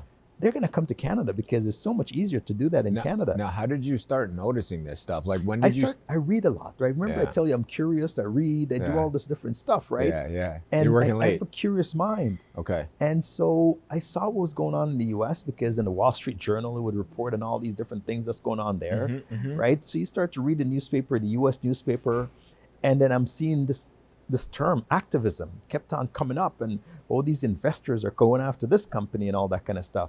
But they've been around in the US for a long time, right? If you look at, Wall Street, that movie Wall Street, for example, and if you look at one of the meetings that they had in that movie, it was an activist situation that they had at the shareholder meeting to replace the company. Mhm. And I'm like, when I look back at it, I'm like, that's what I do. That's what I Crazy. do. That's, and I know Yeah. exactly what was going on in the movie. Yeah. After starting this industry and start watching the movie again, I'm Okay. realizing that because what's going on in the US, not happening in Canada. Okay. And I went to the management team and I said, it's going to happen in Canada. Okay. I think we should pivot our business a little bit and focus on that. Yeah, but you're only a 31-year-old black guy with Yeah, no hair in who this knows? industry. Yeah. Who knows? Like, Who knows? what What are you do you talking know? about? What do you know? Right? Yeah. What do you know? And they've been around since 1934. Yeah, exactly. So Right? who's this guy Yeah. who's not even anywhere Yeah. close to as old as us? He doesn't look like us. He doesn't smell like us. What does he know? Yeah. So they dismissed me Okay. completely. How did that make Right? you feel? And I kind of It's felt, like, you know, whatever. hey man, I didn't say whatever because Yeah. I'm like, this is real. Yeah. Okay. This is real. Yeah. So when do you So- know? But like, here's the thing, right? There's often times when someone might have an idea, Yes. and all these older, you know, more Yeah. experienced, you know, Glens and It's Sharons, and terrible. just people Yeah. in our world might say, no, that's not a wise decision. But you know, deep down in your gut, or at least you feel deep down in your gut that it is. Yeah. How do you So, know when to trust it and when I not remember to? I was in Vancouver Okay. and I was pitching the idea to a client because I have to be careful Yeah. because somebody could rat me out that I'm going to do this. Yeah. So I pitched the idea to a client. Can you add a His little name context is Tom. This client of Georgeson, of Georgeson? Okay. Georgeson client Okay. that we did some work with, Yeah. and I became friends with these guys. Mhm. And these guys were Japanese mixed with Trinidadian. Oh, perfect. And his name is Tom Kusamoto. Okay. Okay, and Tom and I was at Howe and Burrard Street in Vancouver at this intersection. I remember it like it was yesterday. Yeah. Okay, and I said to him, "Listen, man, I have this idea." Because these guys I really was impressed by them because they were young guys. Yeah. They were like 30 years old and they had this successful business Mm-hmm. in Vancouver doing this stuff. Yeah. What were they And doing? What They were doing like some activism stuff, but they were doing it in Got the it. US. Okay. They're in Van doing activism Doing in US the stuff. States. Okay. And then they took on a Canadian company. Okay. And then we worked on the Canadian company together and we were successful. Now, when you say we worked on a Canadian company, do you mean like they were trying to take They were over trying to a take over the Canadian- board of a Canadian company in Edmonton. Okay. Okay. And your competitive spirit got fired up. Got fired up. And Yeah, after that, this I is said, it. listen, man, I want to do this, right? Okay. And I was thinking about it to begin with. And he said, Wes, you should. You're a smart guy. You should do it. Yeah. You should do it. Okay. And then after I left that meeting, I was Yeah. convinced that I'm going to do this. Yeah. Right? So I started to put a business plan together, 15-page business plan Mhm. together, financial projections, the whole thing. Okay. And then I'm like, I'm ready to go. And went to pitch my wife. Yeah. Yeah. And I said, we should do this. Okay. I should do this. Okay. And she's like, okay, go get finance. And couldn't get finance from anyone. Mm. And then I went back to her and said, let's mortgage the house. Wow. We mortgaged the house for $100,000. So that's the first time That I was your got first time you $100,000, got but I 100. didn't earn it. Close enough. Right? Yeah. And so I mortgaged the house for $100,000 and I Wow. started Kingsdale. Isn't that crazy, Yeah. man? Shout out your wife for having the. What's her name? Christine. Shout out Christine for Yeah. for believing in you. Yes. I told you got a bright future, young man. Exactly. Yeah, she saw it before I She did. saw it before anybody did. Okay. Okay. Yeah. And I started Kingsdale, and I'm telling you, it became a home run. Yeah. Like within 5 years of starting Kingsdale, that firm I pitched the idea to. Georgeson. Georgeson. yeah. Within 5 years, they left Canada. Now, so here's what's interesting. Your salary at the time at Georgeson, Yeah. and the 3 years. My went best from year was $200,000 when I left. best year 200. But my base salary was $105,000. And what were your financial projections when you started Kingsdale? Actually, funny enough, because it was very conservative, it was $500,000 a year You said I'm on revenue. Okay. right? Top And line. Top line. Okay. Top line. So Um, bottom line would be, I figured if I do maybe, $70,000, $80,000 take home, Yeah. I'm okay Okay. because it was mine. That's yours. It was my business. Yeah. And when you're having your business, you're building value. Okay. It's not about how much you take home. Okay. It's how much value you build in your business, because the exit is when you're going to make your money, Okay. right? Or when you sell some of the company or bring a partner in, that's when you're going to make the money. Okay. But forget about what you're taking home. In fact, if you're smart, you're going to take home as little as possible out of the company, because the tax rate is bad. It's like 50% when you Yep. take it out Yep. as salary, versus if you leave it in the company and take it out as dividends. Yeah. Okay. The dividends is taxed at a lower rate. Okay. And, but you got to be profitable before you start paying yourself dividend. Yeah. So you leave the money in the business, you reinvest it back in the business, and it increases the value of the business. So later on, the business is worth X more money because you're taking less out of it and you're reinvesting it back in the business. Okay. So after Kingsdale, literally within 10 years of starting Kingsdale, the company was worth $100 million. All right. So hold on. Okay. So you just summed up 10 years in 10 seconds. Slow down, Wes. Okay. So you have a business plan that says 500K, and Yes. and 10 years later, it's worth It was 100 killing million. it. Yeah. So as I'm talking to the guy yesterday who said, "Catch me up to speed, Pop." Yeah. I'm like, "What the hell does that mean? Like, what do you mean, catch me up to speed?" Yeah. He goes, "I want to know how. Yeah. How did they How? do what they did? Yeah. And how did you get from a business plan and everybody rejecting you except your wife to all of a sudden screw 100K. Yeah. We're talking about 100 M's. Yes. You know, and oops, let me just show the little prettier side, you know. But what were some of the first moves that you did? Well, I did my first proxy fight, a company called Leach Technology. Leach, Leitch Technology. Leitch, okay. And they've already hired the firm I left. Okay. Oh. Okay. Because keep in mind, I came up with this idea that it's all about strategy. Okay. It's not about calling you to get your votes. If I put the right strategy in place, you're going to support me. Okay, so hold on 1 second, because I'm just a regular shareholder at the bank. Yeah. So on the proxy notice that I get, it says you do not have any voting rights. You just get, or sorry, you're allowed to vote, but you don't have any. I can't remember what the terminology says. But I'm not important enough to actually have any strategy. Your mom and pop, right? Your mom and pop. You know, okay. There's a saying like, you know, I can't, you know, I don't make a difference. I don't make a difference. Yeah. Says like a billion people. All billion of them. All billion of them. Yeah. I can't make a difference. But if a billion of them put together, you can make a massive difference. Right?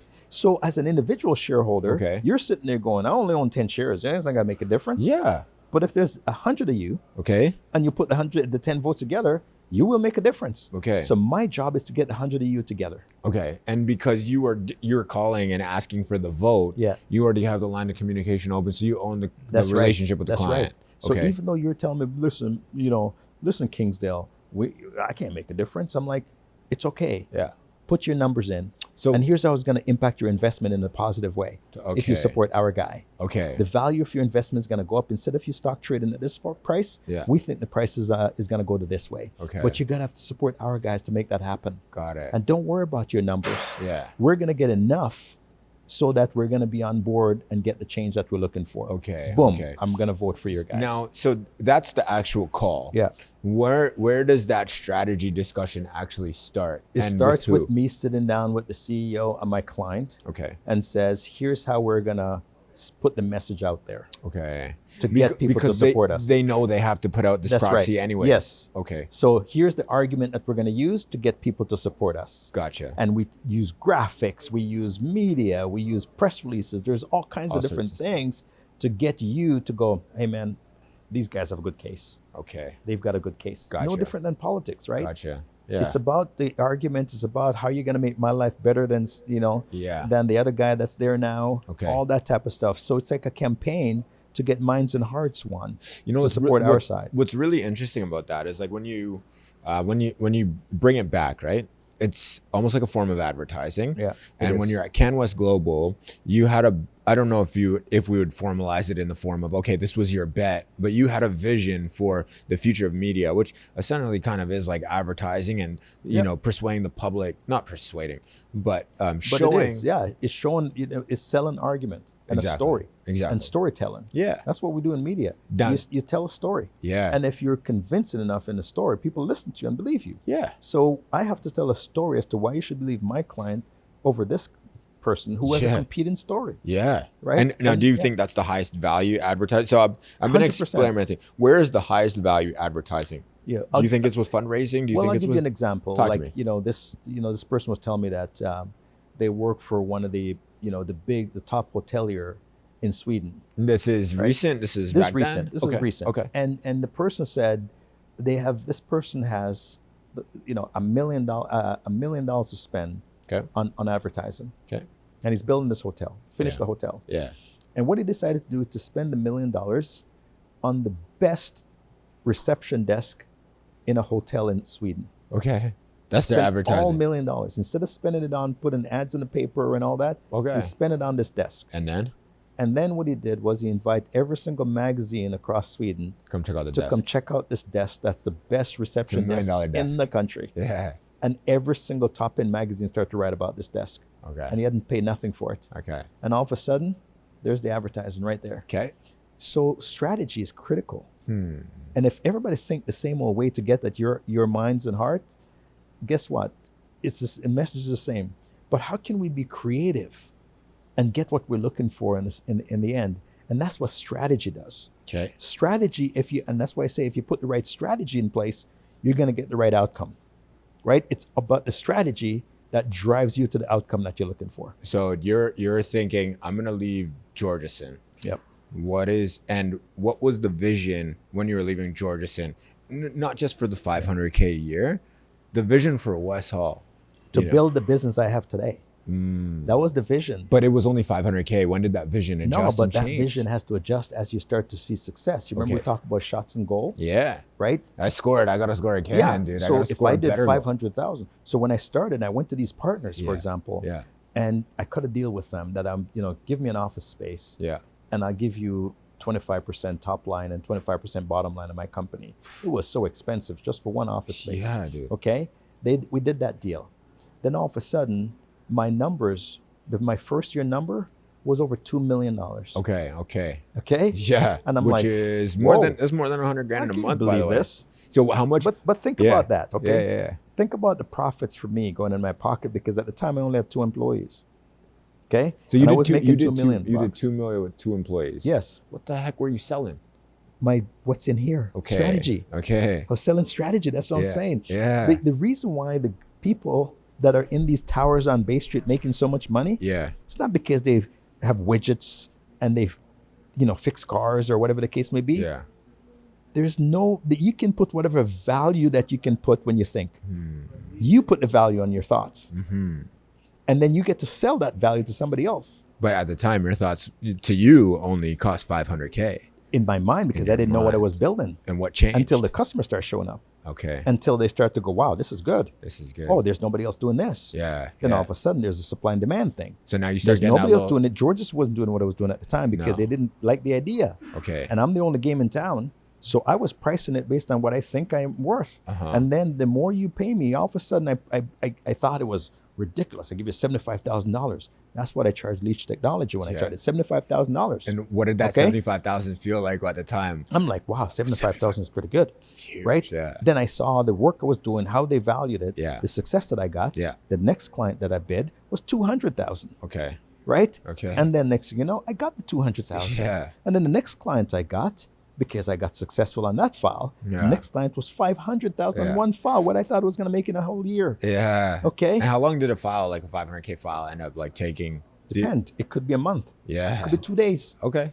Doesn't matter. All right. My strategy will determine because then I start to build success fees in there. Okay. So if we do a deal and my strategy causes you to capitulate, okay, and my client winning, uh-huh, and even if it takes 2 days, you're still gonna pay me $200,000. Okay. All right. Right? So I've had files literally where I got $1 million for doing like a week's work. And when was that first, I guess, million in a week? Oh yeah, we started within 5 years of me starting the firm. Within 5 years. We were killing it. Yeah. Now it's crazy to hear how a little confidence can go a long way. Yeah. Right. Especially when you look back to the guidance counselor saying, no, like you got to go to ESL. And then you got the chicken lady saying, no, you don't qualify here. Right. Yeah. And then you got the security guard saying, you're going to go places, right? All of a sudden, like this confidence starts building up. Yes. Man, it's crazy to see what it's turned into. What it can do for you. Yeah. When you have people around you. But then don't keep in mind that as you mentioned, there's naysayers. You're lazy. You amount to nothing. You belong here. Yeah. Who are you going to listen to? Tooth is not tooth enough. Exactly. You know? Who are you going to listen to when those things are happening? Yeah. Right? We're in social media.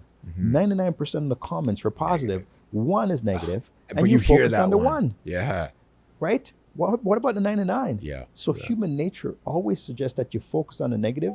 Yeah. And then it destroys your confidence. Yeah. You know, so that's kind of the difference here, right, for us. Now, if you're hearing that noise, there must be a phone going off somewhere. Please forgive us. We're in an office. There's a bunch of employees working here. Yeah. You're going to get a little bit of noise. You know what I mean?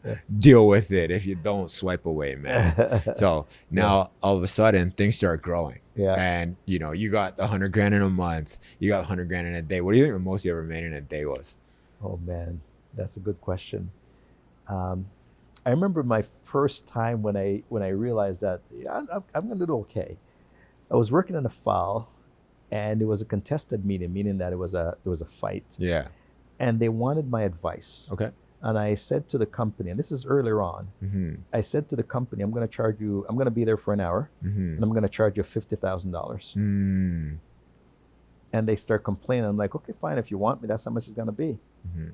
And they said yes. And I walked in there, gave them an hour of my time, and I got 50 grand in my pocket. And Okay. now at the time, like how far into the business were you? I was like 2 or 3 years into the business. Okay. And Yeah. was that the one that really changed things? That deal The specifically? mindset changed things. The mindset changed. Because I realized what people would pay for the value that I would bring just by me using my brain to tell them how to deal with a situation. Yeah, now in a Right. situation where people want to quantify that, right? Like you probably can't quantify it exactly, Yeah. but how would you paint the picture to somebody who's like, yeah, I don't know. How do you if it's get worth that? this. Yeah, like Okay, how do you all right. get to the value? Today, for example, Talk to me. if you want me to speak at an event Uh-huh. for an hour, Okay. you're going to pay me $50,000. Okay, so this episode, you're getting 100 grand worth of game right now. This is what I'm talking about. Pay up, man. Hit the subscribe button. Yeah. All right. Because, which means that I had to, why are you paying me 50 grand Yeah. to just come and speak for, and it could be like only 30 minutes, by the way, Okay. right? So my speaking engagement, if it's 20 minutes, 30 minutes, Yeah. that's what you got to pay. Yeah. Okay. Why? Why? Because you go, I have something profound Mhm. that I could say to people that motivates them. Yep. And if I'm talking to your employees, Mm-hmm. like I'm telling the story, for example, Mm-hmm. who wouldn't be motivated to work a little bit harder and to push a little bit more, right? Oh, I'm ready to go locked in right Ex- now. I'm about to be exactly. working till 3 a.m. That's after the point. this. So if Yeah. I'm talking to 1,000 of your employees like that, Yeah. who's getting value as a result of paying me 50 grand? You, the employer. Yeah. Because all of a sudden, every single one of those employers is going to go back to work harder for you Way harder. and create value for you. Yeah. So my $50,000 is cheap Mm-hmm. in comparison to what you're getting course. as a result of paying that Of 50 course. grand. Yeah. So tell that to everybody who's like, should I take the 500K or the lunch with Jay-Z? Dude, take the friggin' lunch, man. Take the lunch. Yeah. Take the lunch. Yeah. You know how many entrepreneurs that started their business just by having a conversation, a 15-minute conversation with Every me? single one. I was in New York coming off the plane. This guy went to run, chased me down, and he said, Wow. Mr. Hall, you remember we met and we talked about this? I didn't even remember the man. He said, I founded 3 businesses as a result of that conversation. Wow. Time and time again, I've heard that from people. Okay. Here's what the conversation led to this and led to that. Yeah. I heard it from kids. I heard it from young people. I heard it from adults. I heard it from people who were established. Yeah. Just this conversation Yeah. changed this. This is what I get paid for today, Yeah. giving people advice. Mm-hmm. Mm-hmm. You know what I mean? Some of those companies, there's one deal I worked on a couple of years ago Mm-hmm. whereby just the advice I gave to the client, they added $5 billion in asset under management to their fund. $5 billion. Now, the fees How that much they- what was the fee? What was the fee though? Well, the fees that, I charge them 20% of the value of that. Is that the most you made in a day? Well, Let's see. We'll see. We'll see. well, we've done it. We do okay. Yeah. We do yeah. okay. Hey, Yeah. man. There you go. That's crazy. Okay.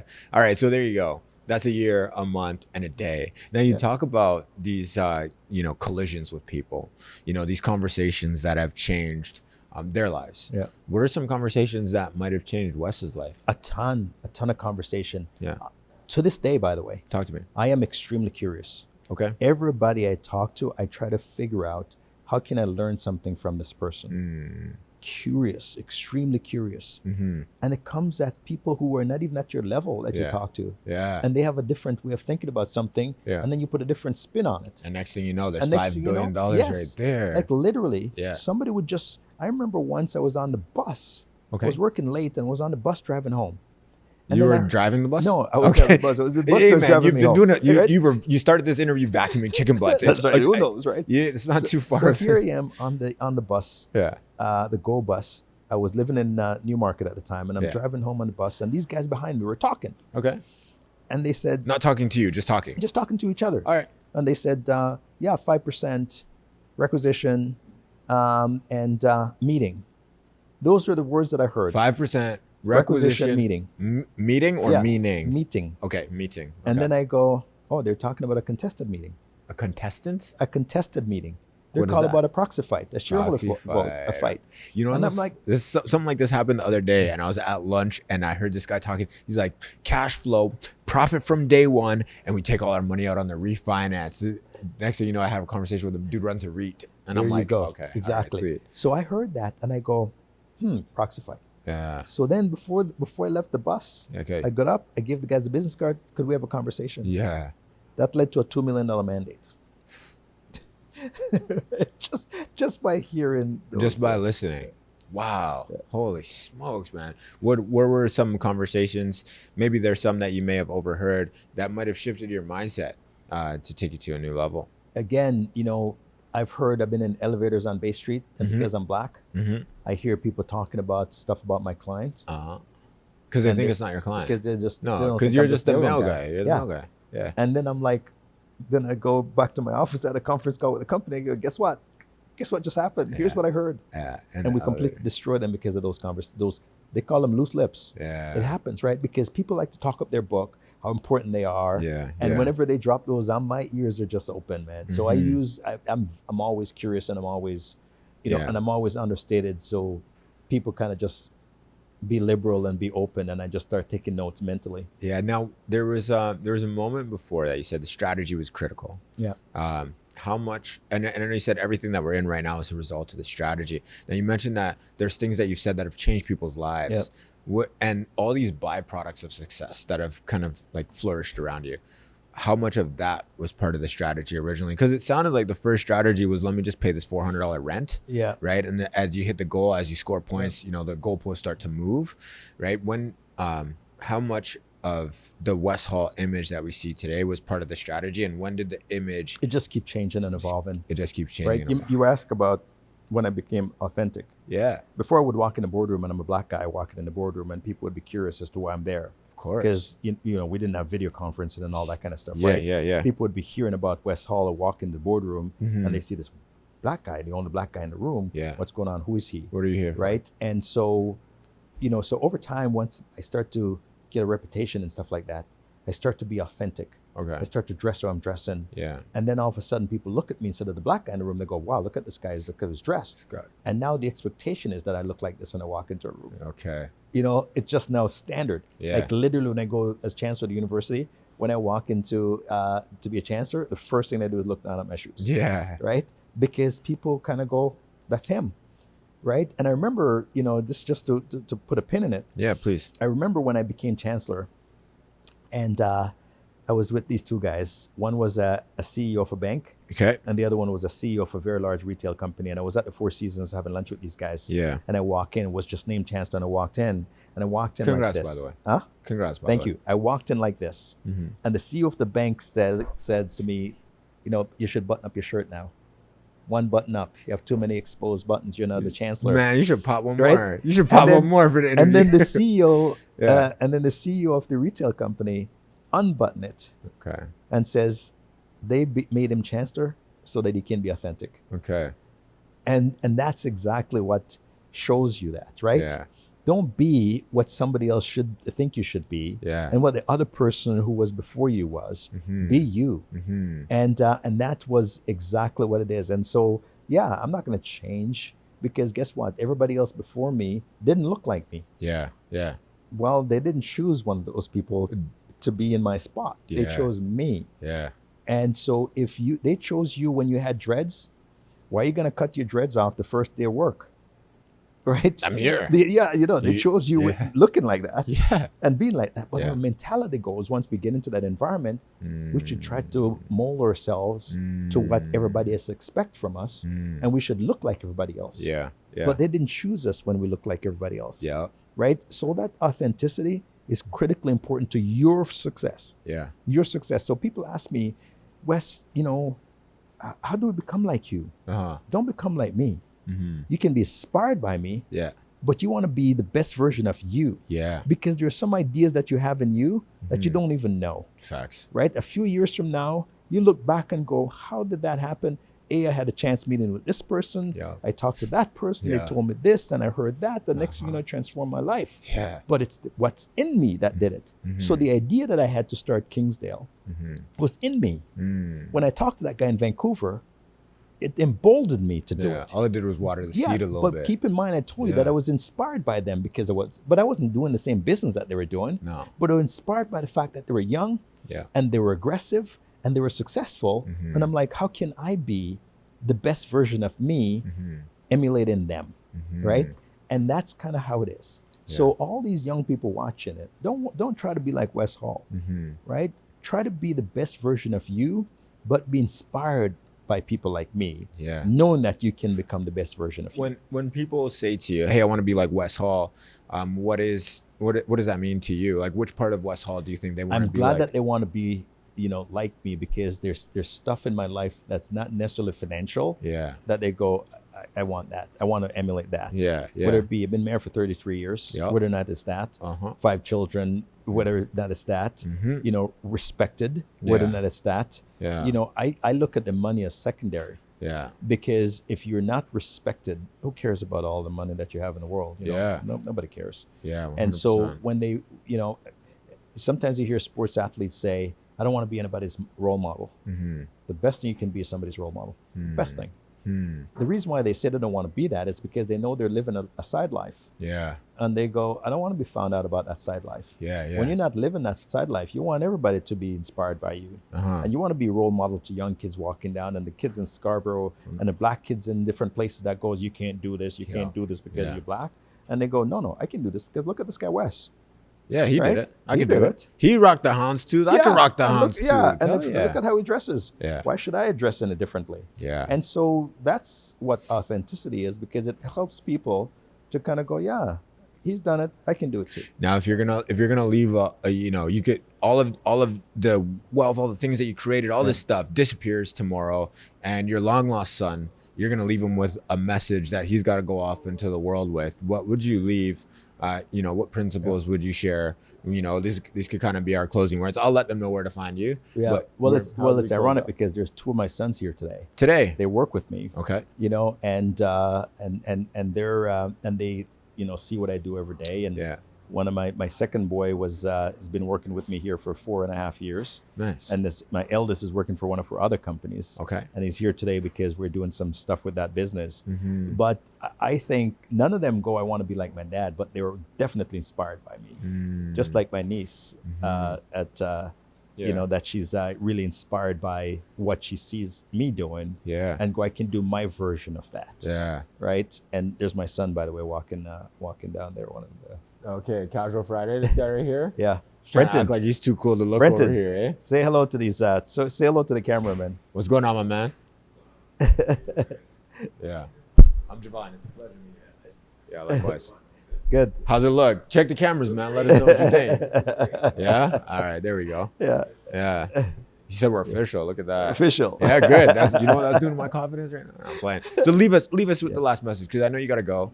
And I really appreciate the time no today. worries. Thank you. I know everybody will. But if all of this were to disappear, and you're gonna leave a message in a bottle, a love letter from Wes to the street, right? Yeah. So I'm on Dragons Den, the show, and one of our new dragons is Brian Scudamore. Okay. He owns a company called 1-800-GOT-JUNK. Yeah. Okay. Everybody knows that business. Yeah. But Brian is a high school dropout. He's got ADD. Yeah. And he was in the line of McDonald's one day, and then he saw this truck, and he bought it for $700. And then he decided to go around and pick up junk from people. Yeah. Right? You figure that the city has that service and stuff like that, but people have stuff in their garage they want to get rid of. The city won't take it. Yeah. He said with the $700 truck that he bought, rickety old truck, Yeah. he started to pick up junk. Yeah. Right? And his business today is worth $1 billion. Crazy. He's got 125 franchises. And now he's not only doing junk, he's doing window cleaning, he's doing painting, he's doing all these different franchises now. Yeah. From that, okay? In this beautiful country of ours, this year, what happened? We got the biggest snowfall in the history of the city of Toronto. And the city has to hire dump trucks and all this type of stuff to get rid of the snow. Yeah. All right? Now, Who's got the dump if there's trucks? an enterprising young kid out there with a pickup truck that they can buy for $700 or $400 or rent it for $60 a day, okay? And go around and go to the city and say, I'm going to clean this neighborhood and here's how much you should pay me. Or go to private people and say, I'm going to get rid of your snow. Here's how much you should pay me. That could turn into $1 billion business. $1 billion business, okay? And it doesn't even cost you a lot of money to do it. Yeah. Just the idea. Yeah. And then all of a sudden you can get that same client, because you think I shovel my own snow? I don't shovel my own snow. Somebody does that for me. Well, I didn't think Okay. you cut your own hair, and Exactly. you cut your own hair. I cut my own hair, but I don't shovel my own snow. Yeah. I don't clean my own windows. Yeah. Okay? I don't cut my own grass. So if I now decide with my $700 truck Yeah. Get a Wes Hall as a client of mine to shovel his snow. Then all of a sudden I'm cleaning his windows. Then all of a sudden I'm cutting his grass. And then all of a sudden Wes has so much confidence in me, he started to introduce me to his friends. Yeah. Okay? And then that's how you get to the next level. We'd start with one idea, one opportunity, go at it hard, and it doesn't take a gazillion dollars to do it. Yeah. The problem is a lot of people think that it takes a lot of money. In our community, if I have this great idea and I come to you and I say, bro, I have this great idea. I'm going to shovel snow in Rosedale. Yeah. Okay. And I'm going to charge them this much an hour, but I don't have the money to buy a truck. It's going to cost me, I found this rackety old truck for $1,000. Could you give me $200 and you can get a piece of the business? What do you say? I got $200 to spare. Most people in our community tell him no. Yeah. Most people in our community say, no, man, I'm not going to get my money. Yeah. I'm not going to get my money. They'll get lost and do all that kind of stuff. Yeah. Right? Yeah. And outside of our community, when I'm on the show and I ask people, how did you start the business? They say friends and family gave me the money. Yeah. Friends and family, they're the ones who usually get the deals. But our people don't believe in backing our own. Yeah. We tell our own to get lost and go away. Listen, you can't bring that stuff up and expect us not to talk about it. You got meetings to go to, and maybe we might have that conversation another time. Yeah, conversation number 2. What did you think? I think it was great. It was great to connect with your audience, and I hope it resonates with them and they get a thing or two from it. What did you like most about the conversation? Well, I think it's organic, and when you have real organic conversation and it's not made up and whatever. And I'm hoping that people can see that you don't have to start big. You may end up big, but you can start small. Yeah. But nothing should be beneath you. Wow. Nothing that you do should be beneath you. Yeah. An opportunity never knocks on your door, it taps. Okay? It taps on your door. Very lightly. And you have to go figure out the tap. And sometimes you look at the tap, you investigate it, you found it, and you go, I'm not going to do that. I'm not working in a mailroom. I'm not working in a chicken factory. But look at where those things led me. Yeah. Right? So never discriminate against opportunity. Yeah. Never. Wow. And that's what we do all the time. Wow. Wes Hall, ladies and gentlemen, thank you so much for tuning in. Wes, we appreciate it.